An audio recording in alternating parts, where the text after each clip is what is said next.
A rising tide floats all boats. Only when the tide goes out do you discover who's been swimming naked. Mr. Warren Buffett. Well, the tide is going out, my friend.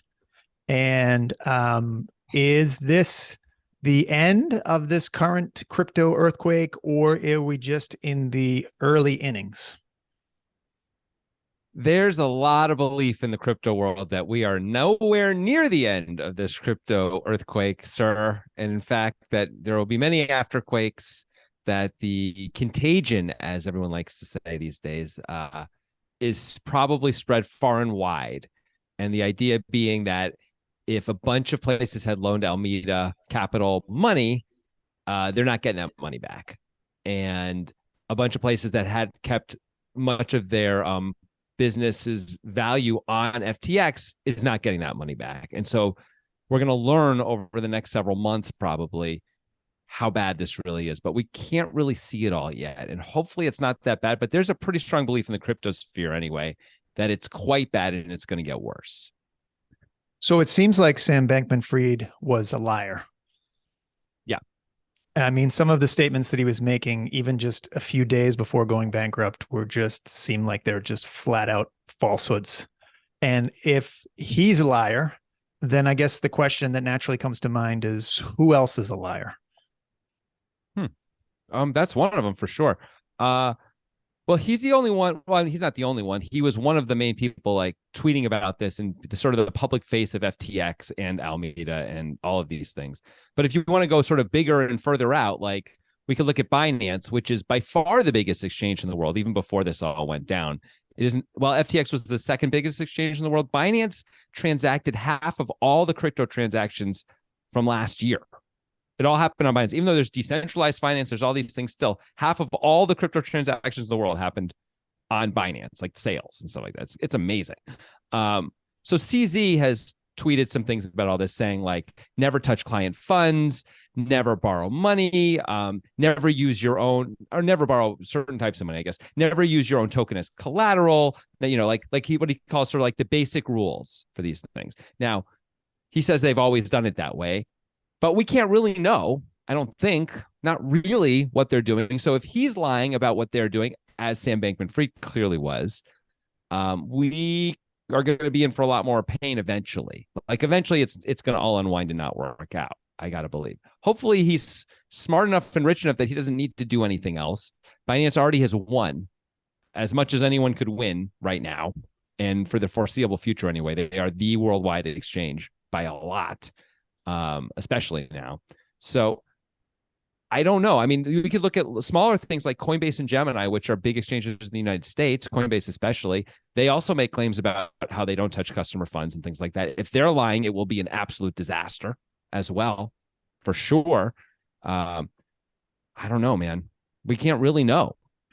So the companies, they're good at hiding these things. The only way really to know, sort of to have a higher certainty anyway, would be if they were audited by proper auditing firms, you know, so they have what we talked about this before. They have that sort of something audit. It's actually not an official audit. You're talking about attestations, right? Yes. Attestations. Those are audits though on things like Tether, as opposed to these companies. These are regulated United States companies, Coinbase and Gemini, and I mean, like they have to fulfill numerous responsibilities, just like to sell stock or, have investors and do normal like business like things. So it isn't like Tether, which is a much more murky thing where they have, like you had brought up in previous podcasts and things, attestations. I don't think we have that going on with these other companies. I will admit, I don't know. I haven't looked closely at this stuff. I've always assumed they were these big exchanges were essentially like Chase Bank.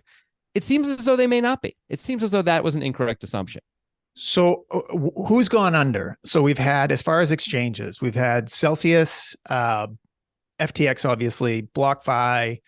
Like, is that the lot as far as exchanges? Well, Celsius and BlockFi were not actually exchanges. You could do exchanges on BlockFi, but that wasn't their primary business. They were a lending company. So you would lend them your Bitcoin, for example, or your stable coins, or your Ethereum, and they would then lend them out institutionally and give you a piece of how much money they made. They take a they'd be the middleman basically for lending. That's really different than an exchange, right? As a business model, like Coinbase, where Coinbase's main thing is you come on, you buy Bitcoin with your dollars, and they take a small piece of every sale. Like, going to the store and I buy a candy bar and they take a small piece of that sale. It's the same idea. So those are really different models. BlockFi is down though, and probably never coming back, especially with this, because FTX had bailed them out. Basically, everything FTX bailed out 6 months ago, which also includes a company called Voyager, which was similar to BlockFi. There are other companies as well that they bailed out. I assume all of those are essentially dead in the water at this point. And we will see if other exchanges are ultimately going to be affected by this or not. I'm very concerned about Gemini, for example. I don't have any reason to be, except they're in the space.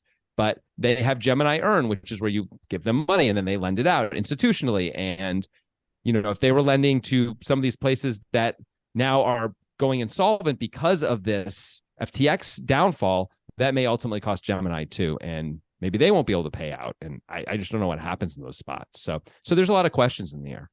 So as a crypto guy and as somebody who not only holds cryptocurrency, but has invested it or staked it or lent it out to get these high annual interest rates, including before interest rates started going up, 6 months ago, you were in some cases getting double digit interest, 10, 12, 20%. So are you in a position now where you just wouldn't be willing to do any of that, where you wouldn't be willing to lend out your crypto because you're afraid of losing it? Yeah, I think so. So Thursday night, it's Sunday as we're recording. So Thursday night, as this stuff really fully came to a head, I basically unwound all of my lending positions, I only have one centralized lending position. It is with Gemini. And then the rest are in DeFi, which should be safe, but I decided to sort of go the extra mile here and unwound a bunch of that stuff as well to protect myself and give everything a chance to settle down. And I'm willing to sort of not get yield for 3 months, 6 months, a year, ever, whatever the timeline is, until it seems like it's clearly safe again. I think it's a bad time to be taking risks unless it's very clear and very safe. And I don't know how you really know how very clear and very safe anything is right now. So that seems like the rational move. And I guess I would imagine that that's playing out with millions and millions of other people, or whoever, the majority of people who are in this space.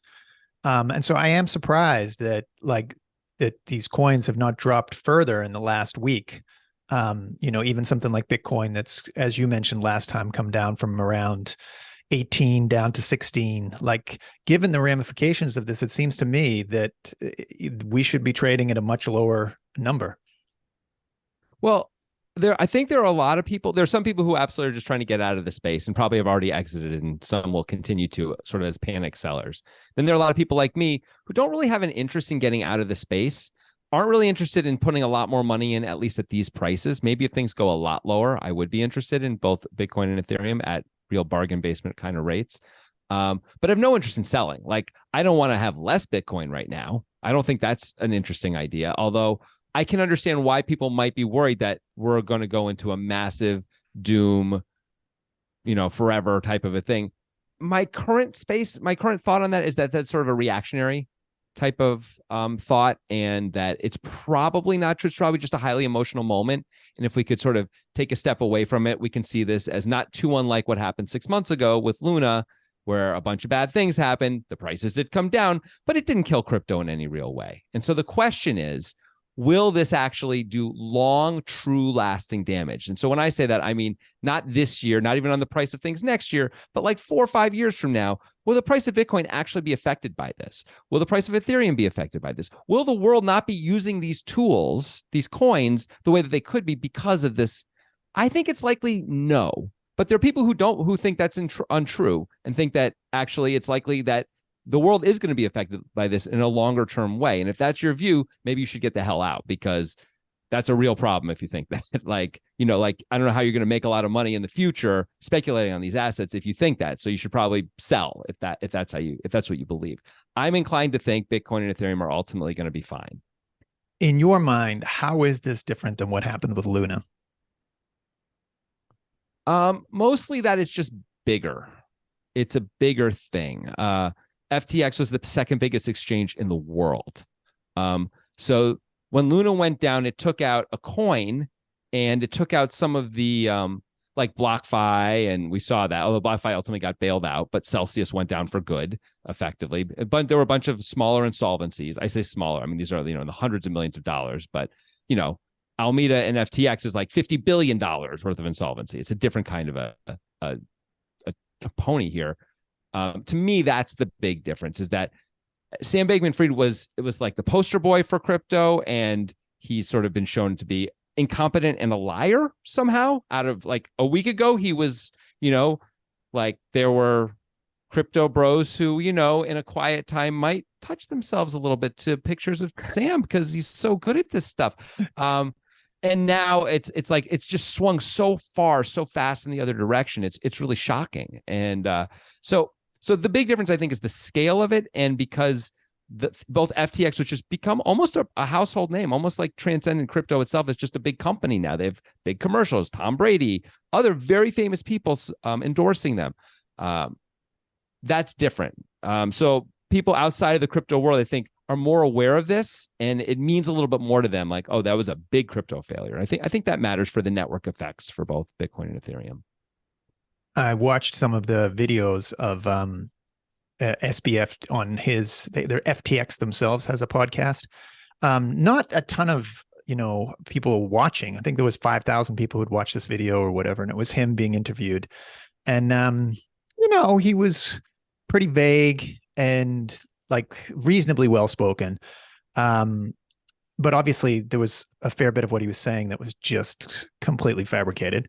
And then there was also a podcast with the CEO of Alameda, who I can't remember her name right Caroline. now. Caroline is her name. And it was shockingly amateurish. I mean, maybe she's not a good communicator, period, but it just seemed like stunning that someone could have interactions with her, if that's how she generally communicated, and think, oh, this is a good place to put the Canadian, teachers pension fund, however many hundreds of millions into this. But I suppose that's what happens when you have that sort of reference to authority, where you've got all these famous people, including famous investors in some cases, who are saying like, I completely trust this, and this is the future. And look at, we've got naming rights here, and we've got Super Bowl commercials there. Like that stuff all has an impact, right? Absolutely. Like I only seen Caroline speak for a minute or two, and she did seem like she struggled to communicate well. That doesn't mean in theory that she would have been a bad CEO for Alameda Capital. In theory, right? It seems correct. Since they are now deeply insolvent, even though they had more advantages than almost any trading company in the world in terms of the information and access they had, because they were basically essentially brothers to FTX, means that they were almost more incompetent than one could possibly be. One would think. It's possible that we're not being fair to them a little bit, and that they were just pushing the edges as far as they could. And if CZ hadn't done that tweet, CZ, the head of Binance, hadn't tweeted that they were going to sell 23 million FTX, which at the time was like $550 million worth of FTX or something, that the price wouldn't have tanked, and Alameda and FTX would be going along fine, and that they were going to get away with it. I've actually recently watched a bunch of TV shows, like series on Apple and other places, about very successful CEOs who ultimately didn't work out. There was the WeWork one, there was the Uber one, and there was the Theranos one. And all three of them are excellent, by the way. All three of them show people who, except for Elizabeth Holmes anyway, ultimately end up being billionaires. Like, actually, I'm not sure if Adam Newman of WeWork ends up being a billionaire, but he ends up, 500 million, 600 million, whatever. Amazingly rich off of these ventures, where they are pushing at best, the nicest thing you could say is they are pushing the lines of legality constantly. They're constantly overreaching, taking huge chances, making massive mistakes, being really insensitive. And at any moment, it feels like it could all fall apart. And actually, in all three cases, it kind of did. But Uber's still around and is still a big company and may end up working out, although they still lose, I think, like billions of dollars every year, but may end up really working out and being a very big deal. And Travis Kalanick, the ex-CEO of Uber and the creator of it, essentially, is a billionaire as a result.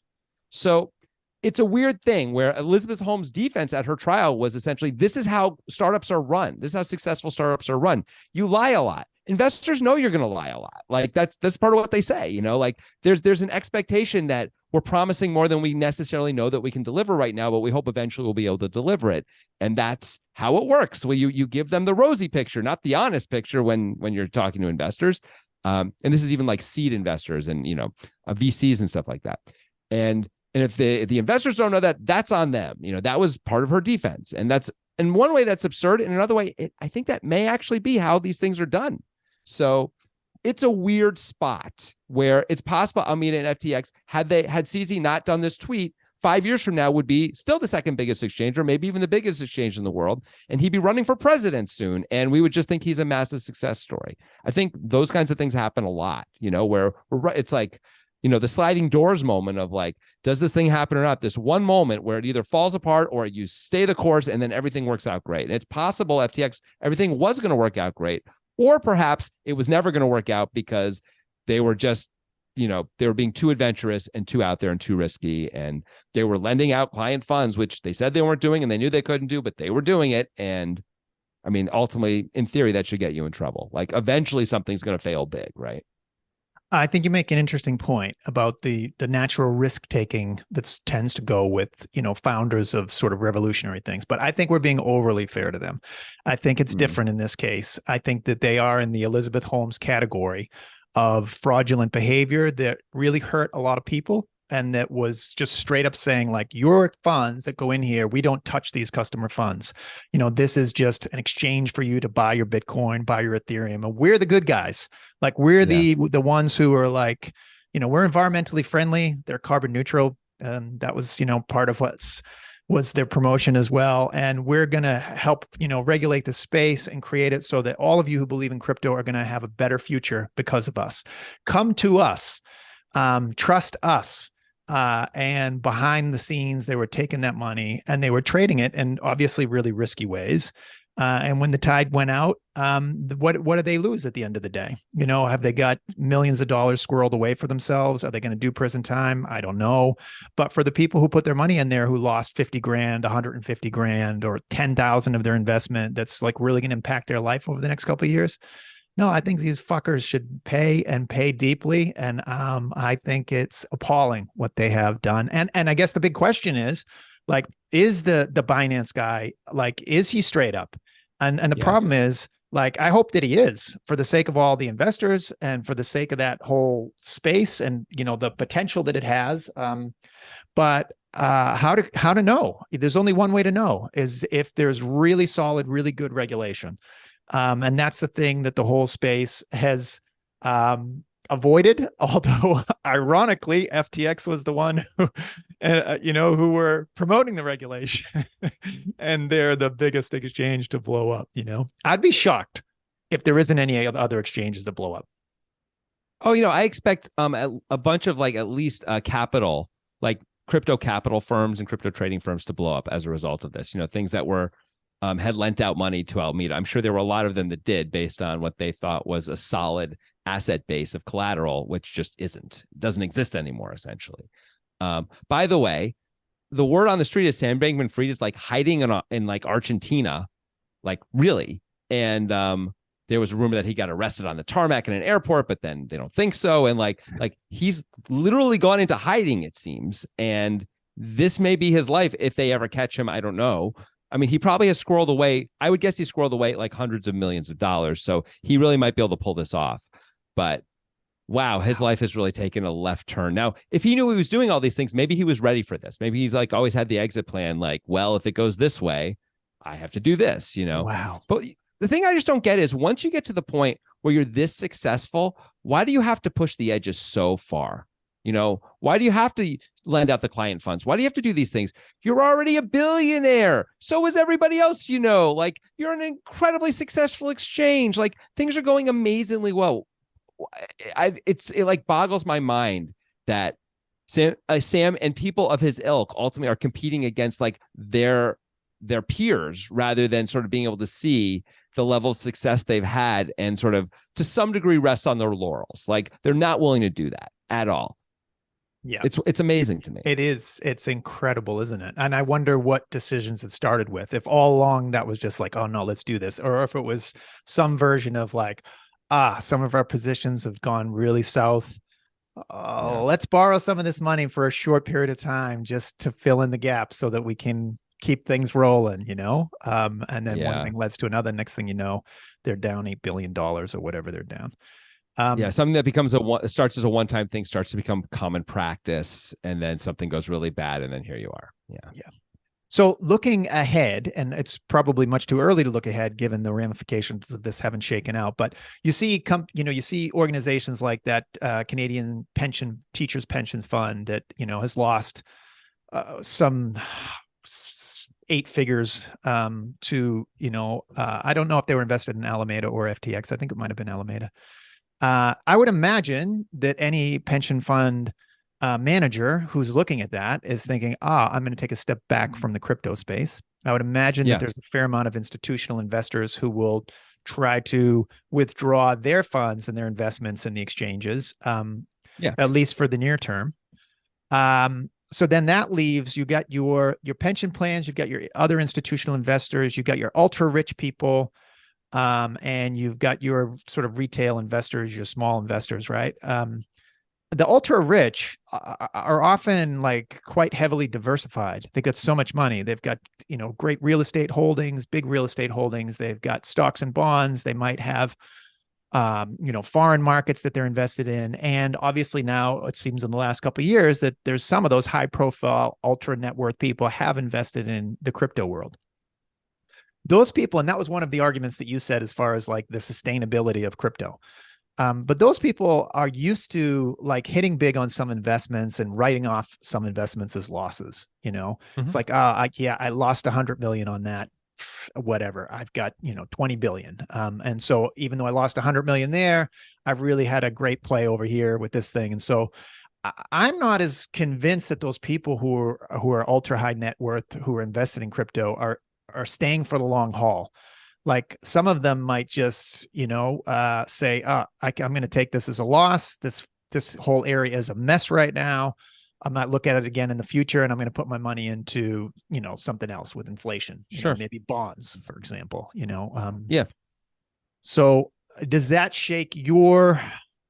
Are you shaken? Or is your long-term viewpoint for Ethereum and Bitcoin, which are the stalwarts? I'm less certain than I was before, but I wouldn't say I'm shaken. Even the sort of bad case scenario you just laid out, which I think is a realistic scenario, to be clear. Like I think that's probably happening to a large degree right now. A lot of rich people, certainly who had kept their Bitcoin or Ethereum on exchanges and didn't self-custody it probably, and if any of them lost any of it, which I'm sure a bunch of them did on FTX, may just be out forever. But most of the way even you described it was more of a in the next few years. Maybe I'll come back and look at it in the future.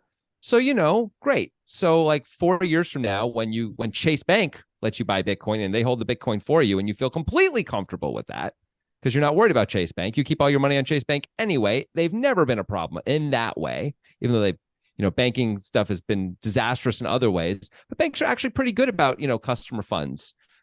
In most cases anyway, in the vast majority of cases, we all keep our money in banks and it works out pretty well. Right.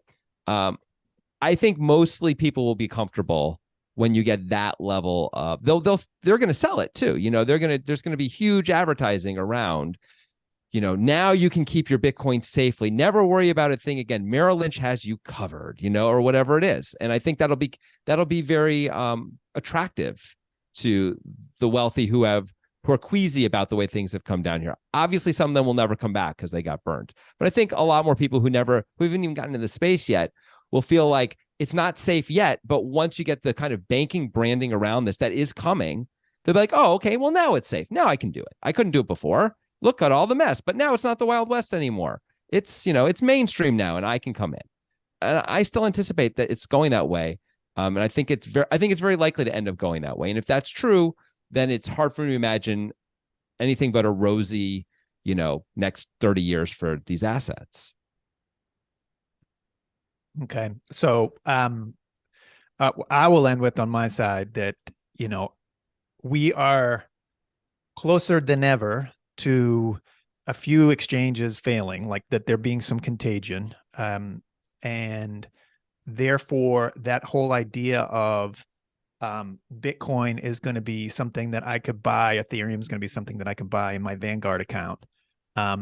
Which I felt like we were moving toward that world. It looked like, so even someone who was skeptical of the space was like, well, if that happens, then, so many people are going to put, well, I might as well put 5% of my retirement fund in there. And then you multiply that towards, the billions of people who have a retirement account. And then all of a sudden Bitcoin is worth a ton of money.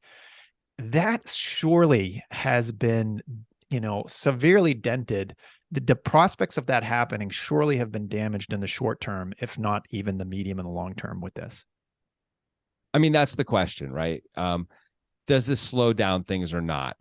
Ultimately, as these banks move forward and these sort of bigger branded financial houses that everyone feels comfortable with, Charles Schwab, E-Trade, whatever, the things that people trust, are they going to slow down and sort of wait this out? Maybe. But I think even if they do that, it's likely to be a shorter term slowdown than you seem to be thinking. I think if they took a 6-month pause, that's going to feel like a long time 6 months from now. It doesn't feel like it right now, I know, because we're in the eye of it all.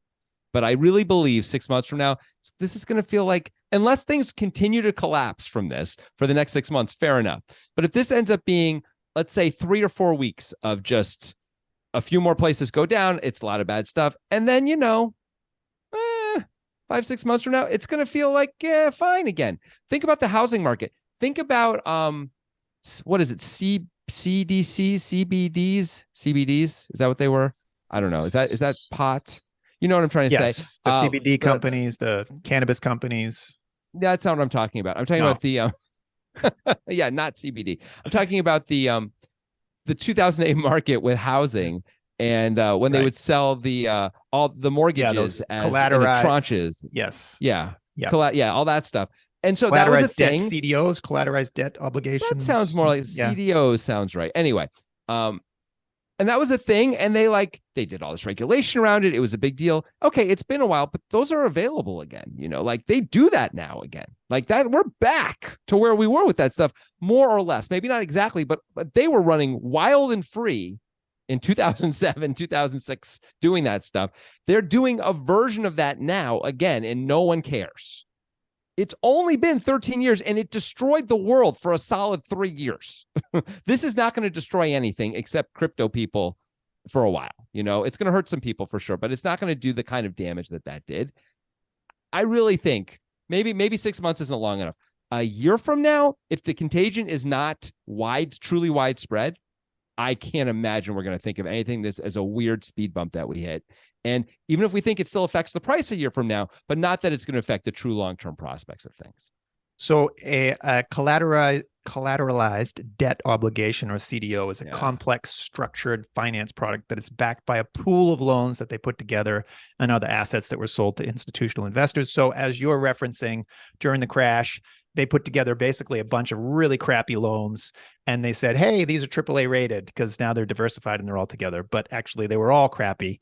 And so by putting them all together, it didn't make them into something that was really valuable. But I do find it like, it's just quite funny that where we've come to with this is that you're favorably comparing the crypto market to CDOs, which have come back after 15 years. So it's an excellent point, and I got nothing to say. I got no good comeback on that one. That is really true. That's how bad it is right now out there. That I'm like, well, all those people who were scamming everyone came back after a while, essentially, right? Or but my point was more about the forgetfulness and the how quickly sort of time ultimately heals even great damage financially. And so I'm believing we're going to see a version of that again, and crypto moves faster in general, and we'll see. Right. I remain optimistic, but I am more wary than I was a week ago. I'm not as sure as I used to be. I was like, come on, of course this stuff is going to be huge and going to matter in the world forever and whatever. And now it's like, I mean, probably, right? Like, they're probably going to matter. These are likely to be a really big deal in the world for a long time. These coins have real value, right? Like, people see that, don't they? That's more how I feel right now. And I think I'm right. I think I know how the future is going to go. But I mean, I'm wrong all the time in the short term. I feel like I'm generally pretty good about long-term stuff. Uh, but this is a big one. And if I'm wrong about this one, I mean, I'm still betting on all this stuff heavily. And so if I end up being wrong, it's going to cost me tremendously. And so we'll see. Brilliant. I look forward to our next conversation. Hmm.